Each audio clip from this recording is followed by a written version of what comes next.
നമസ്കാരം, ഞാൻ ഡോക്ടർ രഞ്ജു. ഇന്ന് ഞാൻ നിങ്ങളോട് സംസാരിക്കാൻ പോകുന്നത് കുട്ടികളിലെ വയറുവേദനയെക്കുറിച്ചാണ്.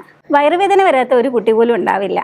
വളരെ കോമൺ ആയിട്ട് കാണുന്ന ഒരു സിംറ്റമാണ് വയറുവേദന. ചില രോഗങ്ങൾക്ക് അസോസിയേറ്റഡ് ആയിട്ട് വയറുവേദന വരാം, അല്ലാതെ വയറുവേദന വരാം. നമ്മളിപ്പോൾ വയറുവേദന കുട്ടിക്ക് ഉണ്ടെങ്കിൽ അതിനെ എന്ത് കാരണത്താലാണ് ഉണ്ടാകുന്നത് എന്ന് മനസ്സിലാക്കുകയാണ് ചെയ്യേണ്ടത്. അതിനെ നമ്മൾ രണ്ട് കാറ്റഗറി ആയിട്ട് തിരിക്കാം. ഒന്ന്, പെട്ടെന്ന് നമുക്ക് ഒരു കുട്ടിക്കൊരു വേദന വന്നു, അത് പെട്ടെന്ന് തന്നെ പോകുന്നുവെങ്കിൽ അതിന് പ്രത്യേകിച്ച് നമ്മൾ ട്രീറ്റ്മെൻ്റ് ഒന്നും എടുത്തില്ലെങ്കിലും പ്രശ്നമില്ല. അതേ സമയത്ത് കുട്ടിക്ക് റെക്കറൻ്റ് ആയിട്ട് റിപ്പീറ്റഡ് ആയിട്ട് വയറുവേദന വരുന്നു, കുട്ടിക്ക് അസഹനീയമായ വേദനയാണ് വരുന്നത്, ഒരു കറക്റ്റ് ടൈമിൽ, അതായത് ഈ ആഴ്ച വന്നു, അടുത്ത ആഴ്ച വന്നു, അല്ലെ ചില പ്രത്യേക ഫുഡുകൾ കഴിക്കുമ്പം റിപ്പീറ്റായിട്ട് വരുന്നു എന്ന് കാണുകയാണെങ്കിൽ നമ്മൾ നിശ്ചയമായിട്ടും അങ്ങനെയുള്ള കുട്ടികളെ ചികിത്സയ്ക്ക് വിധേയരാക്കേണ്ടതാണ്. ഇനി എങ്ങനെയാണ് പെട്ടെന്നുള്ള വയറുവേദന വരുന്നതും പെട്ടെന്ന് പോകുന്നതെന്ന് നോക്കാം. കുട്ടികളിൽ ജനിച്ച് 1 മാസം മുതൽ 6 മാസം വരെ പ്രായമുള്ള കുട്ടികളിൽ വയറുവേദന വളരെ കോമൺ ആയിട്ട് കാണുന്നതാണ്. അതിന് കാരണമെന്ന് വെച്ചാൽ അമ്മയുടെ മുലപ്പാൽ മാത്രമാണ് കുട്ടികൾ ആ സമയത്ത് കഴിക്കുന്നത്. അപ്പോൾ ആ മുലപ്പാൽ കുടിച്ചാൽ പോലും കുഞ്ഞുങ്ങൾക്ക് അത് ഡൈജസ്റ്റ് ചെയ്യാൻ ചില കുട്ടികൾക്ക് പ്രയാസമായിരിക്കും. അപ്പോൾ നമുക്ക് ശ്രദ്ധിച്ചാൽ അറിയാം, ചില കുട്ടികൾ പാല് കുടിക്കുന്നു, അമ്മയുടെ മുലപ്പാൽ കുടിക്കുന്നു, പക്ഷേ അന്നേരം തന്നെ കുട്ടികൾക്ക് മോഷൻ നല്ലതായിട്ട് പോകുന്നു. എന്നാൽ മറ്റ് ചില കുട്ടികൾക്കോ അമ്മയുടെ മുലപ്പാൽ കുടിച്ചാലും ചിലപ്പോൾ ഒരാഴ്ചയോ 2 ആഴ്ചയോ കൂടുമ്പോഴായിരിക്കും മോഷൻ പോകുന്നത്. അത് അവരുടെ ശരീരത്തിലെ ഡൈജസ്റ്റീവ് പവറിൻ്റെ വ്യത്യാസം കൊണ്ടാണ് അങ്ങനെ സംഭവിക്കുന്നത്. അപ്പം നമ്മൾ ഹെൽപ്പ് ചെയ്ത് കൊടുക്കേണ്ടതെന്ന് വെച്ചാൽ, കുട്ടിക്ക് വയറുവേദന ഉണ്ടെങ്കിൽ കുട്ടി അൺകൺട്രോൾഡ് ആയിട്ട് കരയുകയാണ് സിംറ്റം നമുക്ക് കാണിക്കുന്നത്. അപ്പോൾ കരച്ചിൽ നിർത്താണ്ട് വരുമ്പോൾ കുട്ടി വയറുവേദന ഉണ്ടായിരിക്കുമെന്ന് നമ്മൾ ഐഡൻറ്റിഫൈ ചെയ്യേണ്ടതാണ്. അതുപോലെ തന്നെ കൊച്ചു കുട്ടികളുടെ പ്രശ്നം എന്ന് വെച്ചാൽ, അവർക്ക് ഒരു 6 മാസം വരെയുള്ള കുട്ടികളല്ല, അല്ലാതെ കുഞ്ഞുങ്ങൾക്ക് എന്തെങ്കിലും അസുഖം ഉണ്ടെങ്കിൽ അവർ ആ വേദനയുള്ള ഭാഗത്ത് ഇടയ്ക്കിടയ്ക്ക് തൊട്ടുകൊണ്ടിരിക്കുന്ന ഒരു ശീലം അവർക്കുണ്ടായിരിക്കും. അപ്പോൾ ഈ കുട്ടികളുടെ കേസിൽ വരുവാണെങ്കിൽ, അവർ പാല് കുടിച്ചു കഴിഞ്ഞാൽ നമ്മൾ സ്ഥിരമായിട്ട് ചെയ്യേണ്ട ഒരു കാര്യമുണ്ട്. കുട്ടികൾക്ക് പാല് കൊടുത്തു കഴിഞ്ഞാൽ അന്നേരം തന്നെ കുട്ടീനെ തോളത്ത് കിടത്തിയതിന് ശേഷം കുട്ടിയുടെ വയറിൻ്റെ ഭാഗം നമ്മുടെ തോളിൻ്റെ ഭാഗത്ത് പ്രസ് ചെയ്യത്തക്ക രീതിയിൽ വേണം കിടത്താൻ. എന്നിട്ട് ബാക്ക് സൈഡ് നമ്മളൊന്ന് കൊട്ടി കൊടുക്കുമ്പോൾ കുട്ടിയുടെ ആ പാല് കുടിക്കുന്നതിനോടൊപ്പം തന്നെ കുട്ടിക്ക് ഗ്യാസും ഉള്ളിലേക്ക് ചെല്ലാൻ സാധ്യതയുണ്ട്. അപ്പോൾ ആ ഗ്യാസ് പുറത്തോട്ട് പോയി കഴിഞ്ഞാൽ തന്നെ കുട്ടിക്ക് ഈ പറയുന്ന വയറിന് ഡിസ്കംഫോർട്ടൊന്നും ഫീൽ ചെയ്യില്ല. പിന്നെ നമ്മൾക്ക് ചെയ്യാൻ പറ്റുന്നത് കഴിഞ്ഞാൽ, ഇൻഡൈജഷൻ ഫലമായിട്ടാണ് കുട്ടികൾക്ക് വയറുവേദന ഉണ്ടാകുന്നത്. അപ്പോൾ ഇൻഡൈജഷൻ ഉണ്ടാകുന്നതിന് നമ്മൾ ആയുർവേദത്തിൽ ഉരമരുന്ന് കൊടുക്കുന്ന ഒരു സമ്പ്രദായമുണ്ട്. അതായത് കുറച്ച് ഉരമരുന്ന് എന്ന് പറയുമ്പം ജാതിക്ക, കച്ചോലം, വയമ്പ് തുടങ്ങിയ ആയുർവേദ ഔഷധങ്ങളുടെ ഒരു കൂട്ടാണ്. ഇത് ആഴ്ചയിൽ ഒരിക്കലോ അല്ലെ കുട്ടികളുടെ ഡൈജസ്റ്റീവ് പവർ എത്രയുണ്ട് എന്ന് നോക്കിയിട്ട് നമുക്ക് ഒരു നിശ്ചിത ഡോസിൽ കുട്ടിക്ക് കൊടുക്കാവുന്നതാണ്. അപ്പോൾ ഇങ്ങനെ ഉരമരുന്ന് കൊടുക്കുന്ന കുട്ടികൾക്ക് ഡൈജസ്റ്റീവ് പ്രോബ്ലം ഉണ്ടാവുകയില്ല. അപ്പോൾ കൊച്ചു കുട്ടികൾക്ക് കോമൺ ആയിട്ടുണ്ടാകുന്ന, അതായത് ഒരു 6 മാസം വരെ പ്രായമുള്ള കുട്ടികൾക്ക് കോമൺ ആയിട്ടുണ്ടാകുന്ന വയറുവേദന എന്ന് പറയുന്നത് ഈ ഒരു ഗ്യാസിൻ്റെ ബുദ്ധിമുട്ട് കൊണ്ടോ അല്ലെ ഒരു ഇൻഡൈജഷൻ്റെ ബുദ്ധിമുട്ട് കൊണ്ടോ ആയിരിക്കും. ഇൻഡൈജഷൻ്റെ ബുദ്ധിമുട്ടാണെങ്കിൽ പാല് കുടിച്ചാൽ ഉടനെ തന്നെ ആ പാല് പിരിഞ്ഞ് ഛർദ്ദിക്കും കുട്ടി.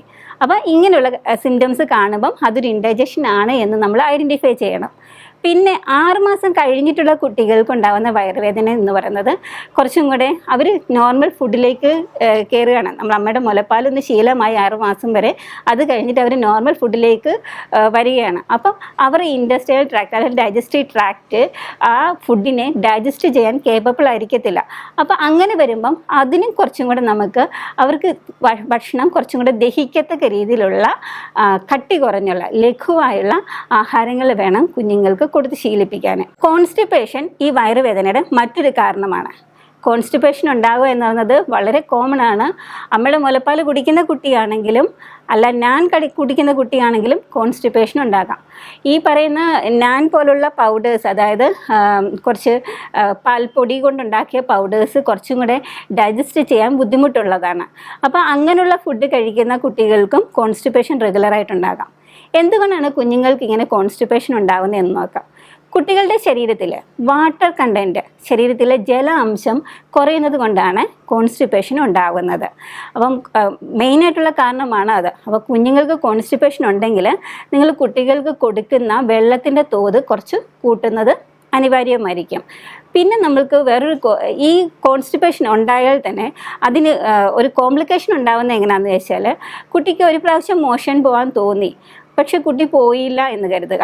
അപ്പം അങ്ങനെ ഒരു പ്രാവശ്യം തോന്നി പോയില്ല എങ്കിൽ നമ്മുടെ ശരീരത്തിന് ഒരു പ്രത്യേകതയുണ്ട്. നമ്മളുടെ ഇൻറ്റസ്റ്റൈനൽ ട്രാക്ട്, ലാർജ് ഇൻറ്റസ്റ്റൈൻ്റെ ഭാഗത്താണ് നമ്മളുടെ ഈ മോഷൻ കെട്ടിക്കിടക്കുന്നത്. അപ്പം ആ മോഷൻ ലാർജ് ഇൻറ്റസ്റ്റൈൻ്റെ ഭാഗത്ത് കെട്ടിക്കിടക്കുമ്പം നമ്മുടെ ശരീരം ആ മോഷൻ്റെ അകത്ത് വാട്ടർ അബ്സോർബ് ചെയ്തെടുക്കും. എത്ര സമയം മോഷൻ അവിടെ കെട്ടിക്കിടക്കുന്നോ അത്രയും സമയം ആ വാട്ടർ കണ്ടന്റ് ശരീരം അബ്സോർബ് ചെയ്തെടുക്കുകയാണ് ചെയ്യുന്നത്. അപ്പോൾ ഇങ്ങനെ വരുമ്പം ഒരു പ്രാവശ്യം കുട്ടിക്ക് മോഷൻ പോകാൻ തോന്നി, പോയില്ല, അപ്പം മലം കുറച്ച് കട്ടിയാവും. അത് കഴിഞ്ഞിട്ട് വീണ്ടും ഇതുപോലെ കുട്ടിക്ക് പിന്നെയും പോകാൻ തോന്നി, പോയില്ല, അപ്പം ഈ കെട്ടിക്കിടക്കുന്ന മോഷന് കുറച്ചും കൂടെ കട്ടിയാവും. അപ്പോൾ ഒരു ഹാർഡ്നെസ് ഫീൽ ചെയ്യാം. കുട്ടിക്ക് മോഷൻ പോകുമ്പം പെയിൻഫുള്ളായിരിക്കും. അപ്പോൾ ആ പെയിൻഫുൾ ആയിട്ടുള്ള മോഷൻ പോകുമ്പം കുട്ടിക്കൊരു പേടി സ്വതവേ വരും. കാരണം ഇനിയും ഞാൻ ടോയ്ലറ്റിൽ പോയാൽ എനിക്ക് വേദന വരുമല്ലോ എന്നൊരു പേടി വരും. അങ്ങനെ ഒരു വേദനയോടുള്ള ഒരു പേടി കുട്ടിക്ക് വന്നു കഴിഞ്ഞാൽ അത് കുട്ടിക്ക് വളരെയേറെ ബുദ്ധിമുട്ടുകളുണ്ടാക്കും. അത് കാരണം തന്നെ കുട്ടി പിന്നെയും ഈ മോഷൻ പോകാൻ തയ്യാറാവത്തില്ല, ടോയ്ലറ്റിൽ പോകാൻ തയ്യാറാവാണ്ട് വരും. അപ്പോൾ അങ്ങനെയുള്ള കുട്ടികളിൽ നിങ്ങൾ ശ്രദ്ധിക്കേണ്ടത്, ഒരു കുറച്ച് നാൾ അടുപ്പിച്ചതിന് കുഞ്ഞുങ്ങൾക്ക് മരുന്ന് കൊടുക്കണം.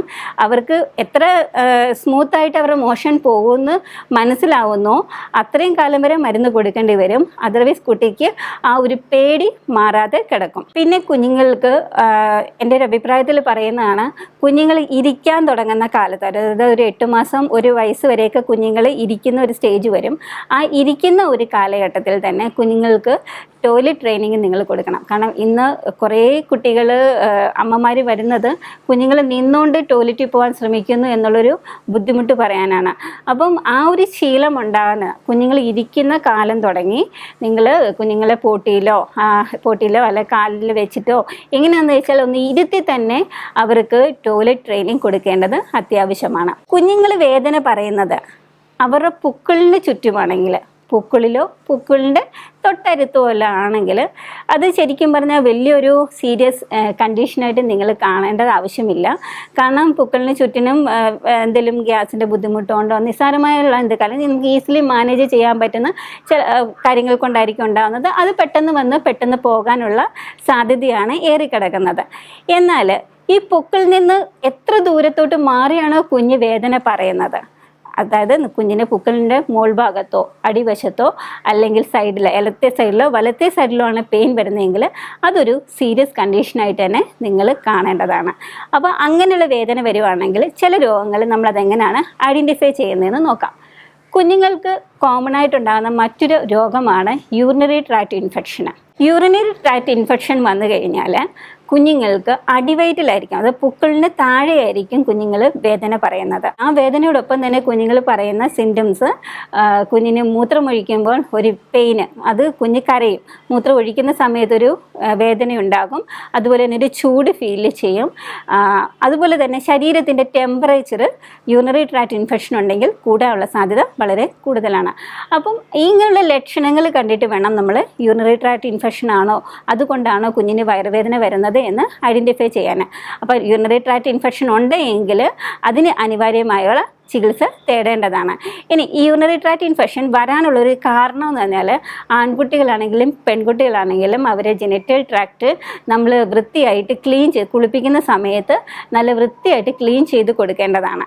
അപ്പോൾ അങ്ങനെ ക്ലീൻ ചെയ്ത് കൊടുത്തില്ലെങ്കിലും ആവശ്യത്തിന് വെള്ളം കുടിച്ചില്ലെങ്കിലും യൂറിനറി ട്രാക്ട് ഇൻഫെക്ഷൻ കുഞ്ഞുങ്ങൾക്ക് പെട്ടെന്ന് ഉണ്ടാകാൻ സാധ്യതയുണ്ട്. പുക്കിളിൻ്റെ വലത് സൈഡിൽ, റൈറ്റ് സൈഡിൽ കുഞ്ഞ് സിവിയർ ആയിട്ടുള്ള വേദന പറയുന്നു, അതിനോടൊപ്പം തന്നെ കുഞ്ഞിന് വോമിറ്റിംഗ് ടെൻഡൻസി ഉണ്ട്, നോസിയ ടെൻഡൻസി ഉണ്ട് എങ്കിൽ കുഞ്ഞിന് അപ്പൻഡിസൈറ്റിസ് ഉണ്ടാകാനുള്ള സാധ്യത വളരെ കൂടുതലാണെന്ന് മനസ്സിലാക്കണം. അങ്ങനെ ഒരു സിവിയർ പെയിൻ റെക്കറൻ്റ് ആയിട്ട് ഉണ്ടാകുന്നുണ്ട് എങ്കിൽ തീർച്ചയായിട്ടും നിങ്ങളത് ഐഡൻറ്റിഫൈ ചെയ്യേണ്ടതാണ്.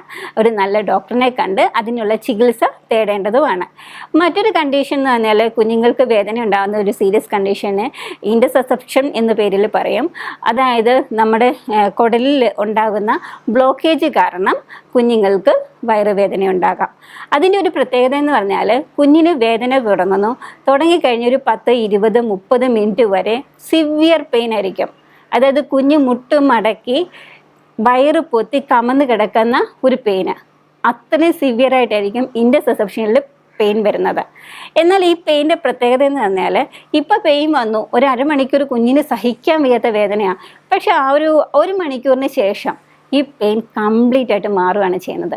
അന്നേരം നമ്മൾ എന്തെങ്കിലും ഫുഡ് കൊടുത്താൽ കുഞ്ഞിൻ്റെ ഒരു വോമിറ്റിംഗ് ടെൻഡൻസി എന്തെങ്കിലും കാണാം, എങ്കിലും ഈ ഒരു പെയിന് നല്ല റിലീഫ് ഉണ്ടായിരിക്കും. പക്ഷേ ഒരു ആഫ്റ്റർ 2 or 3 hours ശേഷം ഈ സെയിം അറ്റാക്ക് വീണ്ടും വരും. അതിന് കാരണം ഇൻഡസെപ്ഷൻ എന്നൊരു കണ്ടീഷനാണ്. ഇനി ഇതൊന്നുമല്ലാതെ മറ്റൊരു കാരണങ്ങൾ കൊണ്ടും വയറുവേദന വരാം. അതിന് കാരണം എന്ന് വെച്ചാൽ കുഞ്ഞ് ഏതെങ്കിലും ഒരു ഫോറിൻ ബോഡി ഇൻജസ്റ്റ് ചെയ്തിട്ടുണ്ടെങ്കിൽ, അതായത് ഏതെങ്കിലും ഒരു സാധനം കുഞ്ഞ് കഴിച്ചു അറിയാതെ വയറ്റിൽ പോയി, അത് അവിടെ ഒരു ബ്ലോക്കേജ് ഉണ്ടാക്കിയിട്ടും വയറുവേദന വരാം. അപ്പം നിങ്ങൾ ശ്രദ്ധിക്കേണ്ട കാര്യം എന്ന് പറഞ്ഞാൽ വെറുതെ വയറുവേദനയാണ്, പ്രത്യേകിച്ച് അസോസിയേറ്റഡ് ആയിട്ട് വേറെ ഒരു സിംറ്റമും കുഞ്ഞ് കാണിക്കുന്നില്ല, വയറുവേദന മാത്രം പറയാണ്, എന്നാൽ അത് പെട്ടെന്ന് പോകും. ചിലപ്പോൾ 1 മണിക്കൂർ കൊണ്ട് പോവും, അല്ലെങ്കിൽ ഒരു ഭക്ഷണം കഴിച്ചു കഴിഞ്ഞാൽ അങ്ങ് പോകും, അല്ലെങ്കിൽ ഒരു ഗ്യാസ് പോയാൽ പോവും, അല്ലെങ്കിൽ ഒന്ന് മോശം പോയാൽ പെട്ടെന്ന് അങ്ങ് വേദന കുറയുന്നെങ്കിൽ നിങ്ങൾ പേടിക്കേണ്ട. പക്ഷെ ഇതേ വയറുവേദന തന്നെ റിപ്പീറ്റഡ് ആയിട്ട് കുഞ്ഞിനെ അറ്റാക്ക് ചെയ്യുന്നുണ്ടെങ്കിൽ മസ്റ്റായിട്ട് നിങ്ങളൊരു ഡോക്ടറിൻ്റെ ഒപ്പീനിയൻ എടുക്കേണ്ടത് അനിവാര്യമാണ്. കുഞ്ഞ് ഫുഡ് കഴിക്കുന്ന ഒരവസ്ഥ വരുമ്പോഴത്തേന് വയറിനൊരു ഇൻഫെക്ഷൻ ഉണ്ടാകാനുള്ള സാധ്യത കൂടുതൽ, അത് ഗ്യാസ്ട്രൈറ്റിസ് എന്ന് പറയുന്നൊരു കണ്ടീഷന്, ഗ്യാസ്ട്രോ എൻട്രൈറ്റിസ് എന്നുള്ള കണ്ടീഷനും ഉണ്ടാകാനുള്ള സാധ്യത കൂടുതലാണ്. അപ്പോൾ ഇൻഫെക്ഷൻ മൂലമാണ് കുഞ്ഞിന് വയറുവേദന ഉണ്ടാകുന്നതെങ്കിൽ അതിന് അസോസിയേറ്റഡ് ആയിട്ട് വോമിറ്റിങ്ങും അതുപോലെ ഡയറിയയും നോസിയൊക്കെ ഉണ്ടാകാനുള്ള സാധ്യത വളരെ കൂടുതലാണ്. അപ്പം ഈ diarrhoea, vomiting, associated abdominal pain ആണ് കുഞ്ഞ് പറയുന്നതെങ്കിൽ അതൊരു ഗ്യാസ്ട്രോ എൻട്രൈറ്റിസ് ആയിരിക്കും. അപ്പോൾ അങ്ങനെ ഗ്യാസ്ട്രോ എൻട്രൈറ്റിസ് വരാനുള്ള കോമൺ കാരണം എന്ന് പറഞ്ഞാൽ കുഞ്ഞിൻ്റെ ഭക്ഷണ ക്രമീകരണങ്ങളായിരിക്കും. അത് കുഞ്ഞ് ഒരുപാട് ഫാസ്റ്റ് ഫുഡോ അല്ലെങ്കിൽ ബേക്കറി ഫുഡ് ഒരുപാട് കഴിക്കുന്ന കുഞ്ഞാണെങ്കിൽ, അല്ലെങ്കിൽ ചോക്ലേറ്റ്സ് ധാരാളമായിട്ട് കഴിക്കുന്ന കുട്ടികളാണെങ്കിൽ ഈ ഗ്യാസ്ട്രോ എൻട്രൈറ്റിസ് ഉണ്ടാകാനുള്ള സാധ്യതയുണ്ട്. അപ്പോൾ നിങ്ങൾ ഈ സിംറ്റംസ് നോക്കിയിട്ട് വേണം കുഞ്ഞ് നമ്മൾ ഹോസ്പിറ്റലിൽ കൊണ്ടുപോകണോ വേണ്ടായോ, അത് വീട്ടിൽ ട്രീറ്റ് ചെയ്താൽ മതിയോ, അത് തന്നെ സബ്സൈഡ് ചെയ്ത് പോകുന്നുണ്ടോ എന്ന് മനസ്സിലാക്കി എടുക്കാൻ. ഇനി കോമൺ ആയിട്ട് ഇതിന് ചെയ്യേണ്ട ടെസ്റ്റുകളെ കുറിച്ച് പറയാം. ബ്ലഡിലെ റുട്ടീൻ ടെസ്റ്റ് ചെയ്യുകയാണെങ്കിൽ എന്തെങ്കിലും ഒരു ഇൻഫെക്ഷന് ശരീരത്തിൽ ഉണ്ടോ എന്ന് നമുക്ക് മനസ്സിലാക്കാൻ പറ്റും. അത് നമ്മളെ ഈ അപ്പൻഡിസൈറ്റിസും അല്ലെങ്കിൽ ഗ്യാസ്ട്രോ എൻട്രൈറ്റിസ് പോലുള്ള കണ്ടീഷനിലൊക്കെ ബ്ലഡിലും കൂടെ അതിൻ്റെ ഒരു ഇൻഫെക്ഷൻ നമുക്ക് കാണാൻ സാധിക്കുന്നതാണ്. പിന്നെ നമുക്ക് ചെയ്യാൻ പറ്റുന്നത് ക്ലിയർ കട്ടായിട്ട് നമുക്ക് കോസ് ഐഡൻറ്റിഫൈ ചെയ്യാൻ പറ്റുന്ന ഒരു ഇൻവെസ്റ്റിഗേഷന് USG ആണ്, അൾട്രാസൗണ്ട് ആണ്. അൾട്രാസൗണ്ട് ചെയ്താലോ എക്സ്റേ ചെയ്താലോ ഒരു പരിധിവരെയൊക്കെ നമുക്ക് നമ്മളുടെ കുട്ടിക്ക് എന്തെങ്കിലും ഇൻഡസ്റ്റൈനൽ ഇഷ്യൂസ് ഉണ്ടോ, ഇൻറ്റേർണലി എന്തെങ്കിലും ഇഷ്യൂസ് ഉണ്ടോ, അപ്പൻഡിസൈറ്റിസ് ഉണ്ടോ, ഇൻഡസെപ്ഷൻ വരുന്നുണ്ടോ എന്നൊക്കെ നമുക്ക് ഐഡൻറ്റിഫൈ ചെയ്യാം. ഇനി ഇതൊന്നുമല്ലാതെ ഒരു കുട്ടിക്ക് വെറുതെ വയറുവേദന റിപ്പീറ്റഡ് ആയിട്ട് വരാം. നമ്മൾ USG എടുക്കുമ്പം അതിനകത്ത് കാണുന്ന ഒരു ഫീച്ചർ മീസെൻട്രിക് ലിംഫഡിനൈറ്റിസ് എന്ന് പറയുന്നതാണ്. മീസെൻട്രിക് ലിംഫഡിനൈറ്റിസ് എന്ന് വെച്ചാൽ നമ്മളുടെ വയറുകളിലെ എല്ലാവരുടെയും വയറ്റിനുള്ളിൽ ചെറിയ ലിംഫ് നോഡ്സ് ഉണ്ട്. ഇത് നമ്മൾ ഫുഡ് കഴിക്കുന്നത് എന്തെങ്കിലും ഒരു ഇൻഫെക്ഷൻ ആയിക്കഴിഞ്ഞാൽ, ഫുഡ് കഴിക്കുന്നതിലൂടെയോ അല്ലെങ്കിൽ ഏതെങ്കിലും രീതിയിൽ വയറിൻ്റെ അകത്ത് എന്തെങ്കിലും ഒരു ഇൻഫെക്ഷൻ വന്നു കഴിഞ്ഞാൽ ഈ ലിംഫ് നോഡ്സ് എൻലാർജ്ഡ് ആകും. ഇപ്പം നമുക്ക് സൈനസൈറ്റിസ് ഉണ്ട്, അല്ലെങ്കിൽ നമുക്ക് അപ്പർ റെസ്പിറേറ്ററി ട്രാക്ട് ഇൻഫെക്ഷൻ ഉണ്ടെങ്കിൽ നമ്മുടെ തൊണ്ടയുടെ ഭാഗത്തുള്ള ലിംഫ് നോഡ്സ് എൻലാർജ്ഡ് ആകും. സെയിം അതുപോലെ തന്നെ കുഞ്ഞുങ്ങൾക്കും കോമൺ ആയിട്ട് ഈ മീസെൻട്രിക് ലിംഫഡിനൈറ്റിസ് കാണാം. പക്ഷേ അത് നിങ്ങൾ മനസ്സിലാക്കണം, അതൊരു രോഗമല്ല, അത് ഒരു ഇൻഫെക്ഷൻ വരുന്നതിൻ്റെ ഫലമായിട്ട് അതൊരു സിംറ്റമായിട്ട് സൈനായിട്ട് കാണിക്കുന്നതാണ്. ഇതിനൊരു ഇൻഫെക്ഷൻ ഉണ്ട്, ഇവരുടെ വയറ്റിലൊരു ഇൻഫെക്ഷൻ ഉണ്ട് എന്ന് കാണിക്കുന്നത് മാത്രമാണ് മീസെൻട്രിക് ലിംഫഡിനൈറ്റിസ്. ഇനി നമുക്ക് എന്ത് ട്രീറ്റ്മെൻറ്റാണ് ആയുർവേദത്തിൽ കുഞ്ഞുങ്ങളുടെ വയറുവേദനയ്ക്ക് കൊടുക്കുന്നതെന്ന് നോക്കാം. നമ്മൾ ആയുർവേദത്തിൽ ഫലപ്രദമായ ചികിത്സാ രീതികൾ തന്നെയാണ് ഉള്ളത്. പ്രത്യേകിച്ച് കുട്ടികൾക്ക് ഞാൻ പറഞ്ഞു, ജനിച്ച 6 മാസം വരെയുള്ള കുഞ്ഞുങ്ങൾക്ക് വയറുവേദന വരാതിരിക്കാൻ വേണ്ടി ഉരമരുന്ന് കൊടുക്കണമെന്ന് ഞാൻ നേരത്തെ പറഞ്ഞു. ഇനി 6 മാസം കഴിഞ്ഞിട്ടുള്ള കുട്ടികൾക്കാണെങ്കിൽ കുറച്ച് ഡൈജസ്റ്റീവ് പ്രോബ്ലംസ് വരാൻ സാധ്യത കൂടുതലായതുകൊണ്ട് തന്നെ അവർക്ക് ഡൈജഷൻ എപ്പോഴും പ്രോപ്പർ ആകത്തക്ക രീതിയിലുള്ള മെഡിസിൻസ് വേണം കൊടുക്കാൻ. അതിനോടൊപ്പം തന്നെ ഇത്തിരി ഇമ്മ്യൂണിറ്റി പവറും കൂടെ ഡെവലപ്പ് ചെയ്തെടുക്കത്തക്ക രീതിയിലുള്ള മരുന്നുകളാണ് ആയുർവേദത്തിൽ കൊടുക്കുന്നത്. പിന്നെ പെട്ടെന്നുണ്ടാകുന്ന വയറുവേദന, അത് കുഞ്ഞുങ്ങൾക്ക് പെട്ടെന്ന് വന്നു ഒരു ഗ്യാസിൻ്റെ ബുദ്ധിമുട്ടായിട്ട് നിങ്ങൾക്ക് തോന്നും, അല്ലെങ്കിൽ ഒരു ഇൻഡൈജഷൻ്റെ ബുദ്ധിമുട്ടായിട്ട് നിങ്ങൾക്ക് തോന്നുന്നുണ്ടെങ്കിൽ കുഞ്ഞുങ്ങൾക്ക് ഇഞ്ചിനീര് കൊടുക്കുന്നത് നല്ലതാണ്. പക്ഷേ ഇഞ്ചിനീരെന്ന് പറയുന്നത് നല്ല എരിവാണ്. അതുകൊണ്ട് തന്നെ നമുക്ക് ഇഞ്ചിനീര് പിഴിഞ്ഞെടുത്തിട്ട്, ഇഞ്ചി ചതച്ച് നീര് പിഴിഞ്ഞെടുത്തിട്ട് കുറച്ച് നേരം അതൊന്ന് സെഡിമെൻ്റ് ചെയ്ത് വെക്കുകയാണെങ്കിൽ അതിൻ്റെ താഴ്ഭാഗത്ത് ഒരു വൈറ്റ് പൗഡറായിട്ട് പ്രസിപ്പിറ്റേറ്റ് ചെയ്യുന്നതായിട്ട് കാണാം. ആ ഭാഗം ഒഴിച്ച് ബാക്കി അതിൻ്റെ തെളിനീരെടുത്തിട്ട് കുറച്ച് തേനിൻ്റെ അകത്തും കൂടെ മിക്സ് ചെയ്തിട്ട് കുട്ടികൾക്ക് കുടിക്കാൻ കൊടുക്കുകയാണെങ്കിൽ കുറച്ച് നല്ലതായിരിക്കും. പിന്നെ കുട്ടികൾക്ക് ഈ പറയുന്ന ഒരു വയറ് കടി എന്ന് പറയുന്നൊരു അസുഖം വരാം. അതായത് ചലത്തോടു കൂടി വയറ് വേദനയോട് കൂടി ചലത്തോടു കൂടി മോശം പോകുന്നൊരവസ്ഥ വരാം. അപ്പോൾ അങ്ങനെയുള്ള സ്റ്റേജിലാണെങ്കിൽ കുറച്ചും കൂടെ വയറിന് ഇൻഫെക്ഷൻ ഉണ്ട് എന്ന് നിങ്ങൾ മനസ്സിലാക്കണം. അപ്പോൾ അങ്ങനെ വയറിനൊരു ഇൻഫെക്ഷൻ ഉണ്ട് എങ്കിൽ അത് റിപ്പീറ്റഡ് ആയിട്ട് വരണമെന്നില്ല. എന്തെങ്കിലും ഫുഡ് പോയ്സണിങ്ങിൽ പെട്ടെന്ന് വരുന്നതായിരിക്കാം, അല്ലെങ്കിൽ വേണ്ടത്ര രീതിയിൽ ഫുഡ് കഴിക്കാതിരുന്നിട്ടും വരുന്നതായിരിക്കാം. അങ്ങനെ വയറ് കൊടയോടുകൂടിയ വേദനയോട് കൂടിയ ബുദ്ധിമുട്ട് കുഞ്ഞിന് വരുന്നുവെങ്കിൽ പെട്ടെന്ന് നിങ്ങൾക്ക് കൊടുക്കാൻ പറ്റുന്ന ഒരു മരുന്നാണ് തൈരിൻ്റെ അകത്ത് ഉലുവ പൊടിച്ച് തൈരിൻ്റെ അകത്ത് ചേർത്തിട്ട് ഒരു സ്പൂണോ 2 സ്പൂണോ കുഞ്ഞിന് കൊടുക്കുകയാണെങ്കിൽ ഈ പറയുന്ന ചലത്തോടു കൂടി മോശം പോകുന്നത് ഒരു പ്രാവശ്യമായിട്ട് വരുന്നതാണെങ്കിൽ പെട്ടെന്നൊന്ന് മാറിക്കിട്ടും. ഇനി അത് റിപ്പീറ്റഡ് ആയിട്ട് പോകുന്നുണ്ടെങ്കിൽ വയറിന് ഇൻഫെക്ഷൻ നല്ലതായിട്ട് കൂടിയിട്ടുണ്ടെന്നാണ് അർത്ഥമാക്കേണ്ടത്. അങ്ങനെ റിപ്പീറ്റഡ് ആയിട്ട് പോകുന്നുണ്ടെങ്കിൽ അതിന് വേറെ ചികിത്സ തേടേണ്ടതാണ്. കുട്ടികളുടെ കേസിലാണെങ്കിലും വലിയവരുടെ കേസിലാണെങ്കിലും നമ്മൾ വീട്ടിൽ സ്വയം ചികിത്സ കൊണ്ട് മാത്രം ഒതുക്കാൻ നോക്കരുത്. ഞാൻ പറഞ്ഞത് നിങ്ങൾക്കൊരു എമർജൻസി മാനേജ്മെൻറ്റ് ഡോക്ടറിനെ മസ്റ്റായിട്ടും കാണിക്കണം, അല്ലെങ്കിൽ മസ്റ്റായിട്ടും ട്രീറ്റ്മെൻറ്റ് എടുക്കണം എന്ന് നിങ്ങൾ എങ്ങനെ ഐഡൻറ്റിഫൈ ചെയ്യാം എന്നുള്ള രീതിയിലുള്ള കുറച്ച് കാര്യങ്ങളാണ് ഞാൻ നിങ്ങൾക്ക് പറഞ്ഞു തന്നത്. ഇനി ഇത് നോക്കിയിട്ട് നിങ്ങൾ കുട്ടിക്ക് ഒരു സീരിയസ് ആയിട്ട് ഹോസ്പിറ്റലിൽ കൊണ്ടുപോകേണ്ട കേസാണെങ്കിൽ തീർച്ചയായിട്ടും കൊണ്ടുപോകണം. വീട്ടിൽ സ്വയം ചികിത്സ പാടില്ല. നിങ്ങളുടെ കുട്ടികളുടെ ആരോഗ്യം നിങ്ങളുടെ കൈകളിലാണ്. വയറുവേദന സംബന്ധമായുള്ള ബുദ്ധിമുട്ടുകൾക്ക് വളരെ ഫലപ്രദമായ ചികിത്സ ആയുർവേദത്തിൽ ലഭ്യമാണ്. അത് നിങ്ങൾ മാക്സിമം പ്രയോജനപ്പെടുത്തണം. നമസ്കാരം.